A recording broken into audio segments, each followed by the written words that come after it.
1340 KVGC on the phone. Douglas Viviani. Everything old is new again. Saturday and Sundays, 6 o'clock here on KVGC. America's what? I always screw this up. It's America's pop culture. America's pop culture entertainment talk show. Who's your announcer for this show? We don't know. We've gone through that a number of times. It's a disembodied voice that we're not going to announce. You're not going to mention, not going to say who he is. Okay. But then you don't have to pay him. It's one of the secrets of the show. You don't have to pay him if you do that. Exactly. You don't have to give him credit. So, hey, I don't know if you know how it is back in the East Coast. Here in the West Coast, now the Super Bowl is being played in San Francisco this year, so there's some hype here in California. But really, Douglas, it's like it's going to be a regular, weekend. It's not. I'm glad you said that because there's so much hype on television and on the radio. The radio sports talk shows. Mm-hmm. And I don't see it. This is just me. I hope I don't offend anybody that's a huge football fan. But the Super Bowl to me, take away the party, take away the gambling, take away the food, the drink, all of that, the halftime show. And what you got left is you boil it down to a football game, not putting it down, but I don't know that people would be watching it in the droves that they do, but for all of that, which is great. But the game itself, do people really care about that? I don't know. Funny you say this because we were talking about this here in the office earlier in the week. Would you watch this game on TV if it were the game of the week? If this were a Monday night game, yeah, you'd watch it, or a Thursday night game because it's the only game in town.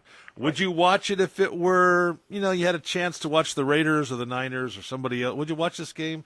I don't think so. And it's not just this game, this has a couple of stories, but I don't know, has sports in some way been affected by all the negative press and or become regional when we talked about this with the World Series, when it comes down to, the championship, do we care so much about all the towns and leagues and so forth? I mean, the local stuff we care about, but how much of the national do we care about when it comes down to it? You got to really love the game, I think. Otherwise, who cares?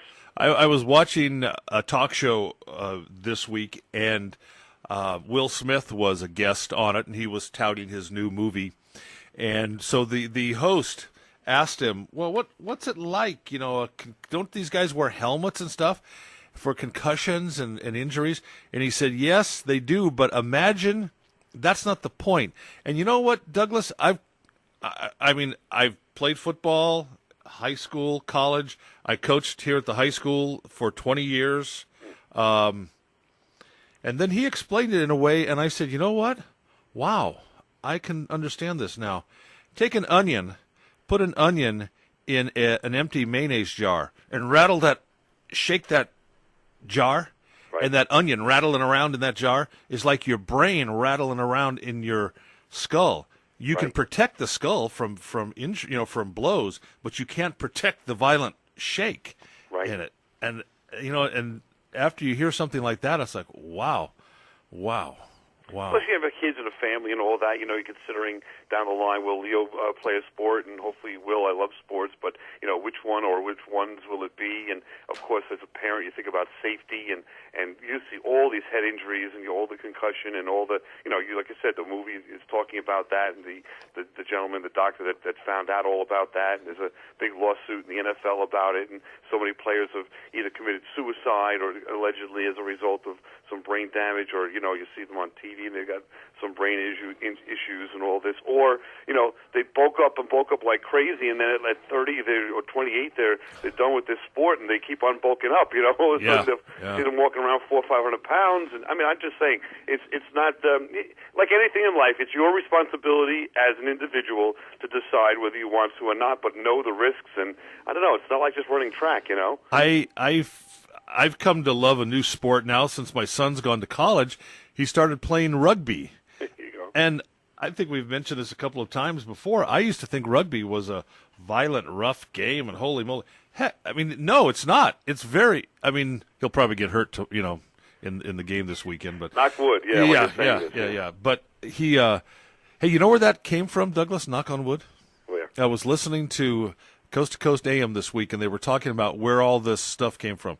It comes from the belief of knocking on wood, knocking on the cross.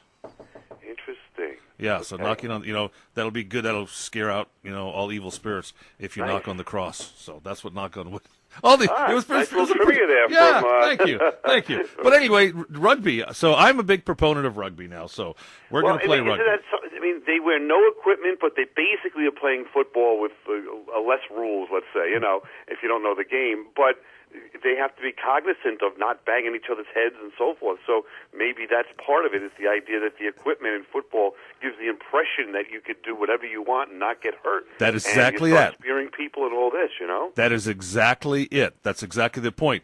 They know they're unprotected as much as the next guy is unprotected. So, you don't tackle with your head. Your head's out of the tackle all the time. Right. And if you watch rugby, you realize nobody's running from one end of the field to the other end of the field 50 yards or 70 yards to slam into you. It's all kind of a close-knit, most of it is a close game. But anyway. You can pass the ball as you go, if I recall. Yes. As you're running, you could pass it like the old Little Rascals used to do. If you remember that. You just can't pass it forward. You can pass lateral behind you. Right. You just can't pass it you forward. really can't invest as a defender, if you will, totally into getting one guy with the ball, because he can get rid of the ball once you're 3 feet within his range. Exactly. So it's interesting. So Leo, he's playing rugby. Rugby, baseball, and maybe bowling, for all I know. We'll see. Mom might be a little overprotective and throw him in that direction. I'll tell you what, Douglas, JD, we just got JD. We had some friends that we palled around with when JD was growing up, and they had a son the same age as JD, and we got into bowling. So before soccer and before Little League games, there was the early morning bowling league. So our kids would go to bowling dressed in either their soccer uniforms or their baseball uniforms, bowl in the bowling league, and then would go. Seriously, it was a great sport. And that there's more. We're getting off topic here, but there are more scholarships available for high school students going into college for bowling than any other sport. Because I'll tell you, it's the way to go. I absolutely loved bowling when I was growing up. We had bowling team all the time, every Saturday, just like your sons, but we didn't go anything afterwards. It was like as an early teenager, 13 to 18, went to the local bowling alley, dropped off by our parents for 3 or 4 hours. Tons of fun, camaraderie, competitiveness. It's just there's a skill level to it now. They've changed the ball. You don't even, they took our old timers here. You don't even put the fingers all the way into the ball anymore. It's just all fingertip ball. If you're familiar. Yeah. So you do that curve naturally. It's a lot of fun. So I definitely will promote it. I'm not going to make the choice for Leo, but I'm going to throw all these things at him and pray for the best. Well, I tell you. JD is left-handed, so he throws with the left. So it is a natural hook.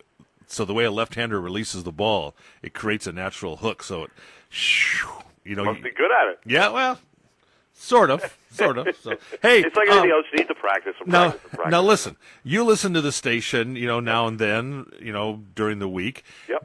Have you downloaded your bingo card yet? I did. Well, I got to get the instructions. I went on last night also, just to clarify.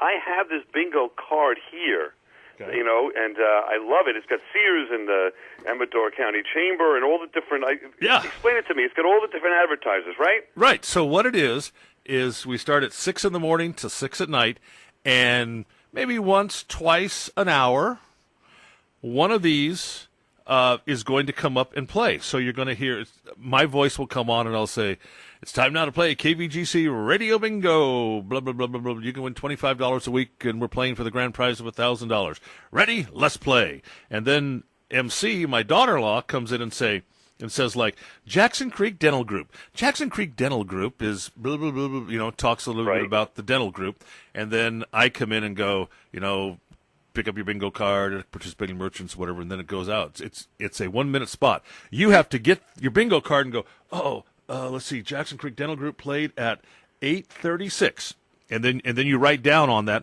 8:36 on February 5th on 2/5. Okay. Now, is that just for the week? In other words, does it establish itself the following week? And you send that card into us, on Friday, and then or you drop it off at the station, and then our weekend people, and then on Monday, anything that comes in the mail on Monday, we go through and make sure that it's really a bingo, and then we hold the drawing usually about 8:30 on Wednesdays and give $25 a week out towards the $1,000 prize, which we'll give out in April. So when does the week per se start? So the first bingo call, let's say, for Monday. the week will be a Monday morning. Monday at like 6:15, let's say. And when's the last call? Friday night at 5:45. And if I missed, I don't get into detail here, but I'm very interested. If I missed, let's say, the Glass Doctor, right? Yep. And that was called at Monday at, 4 o'clock. Sure. Will it ever be called again during that week? Yes. Okay, yes. Cool. So yes. I can, so you have the right date and time. Yes. It's not just one time it's announced, which is good. All but, right, I'm on board on this. But unfortunately, if you read the rules correctly, any employees, relatives, agents of the station are ineligible to play. You would be considered an agent of the station because you do a little if that's show the here. case, then I will donate back the $25. But if I win the $1,000, we'll have a lawsuit. And see if we can You're talking with Jim Guidi here, okay? Jim Guidi doesn't give money away, okay? So anyway, this is a big thing in this county. Guidi's giving $1,000 away? What? This should be part of that news. It's on the internet. I know on the Facebook you've got that. There's that video there of the upcoming news. That should be announced every Friday afternoon. All right, let me ask you a question.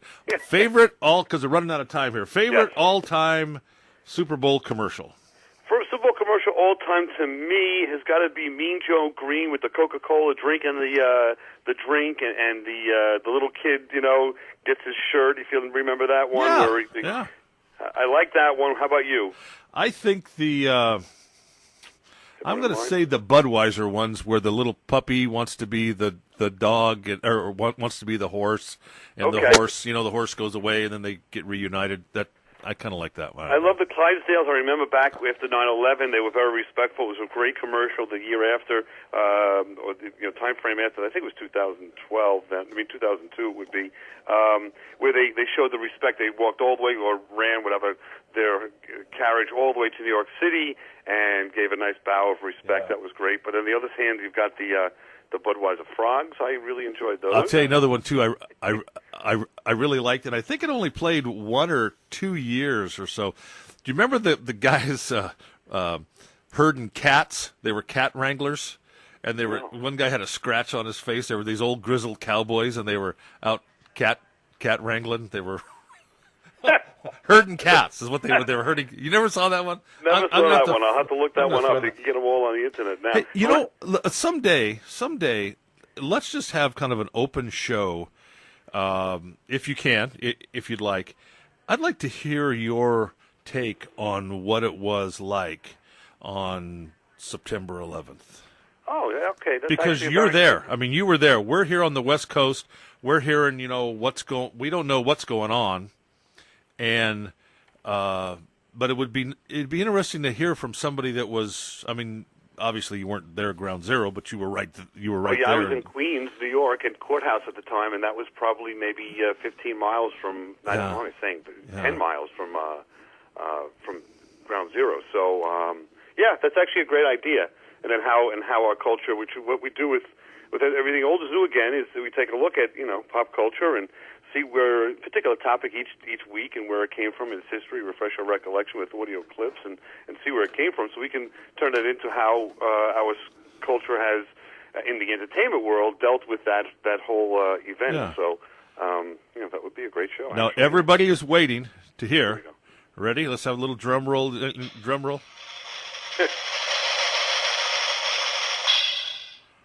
What's this week's show?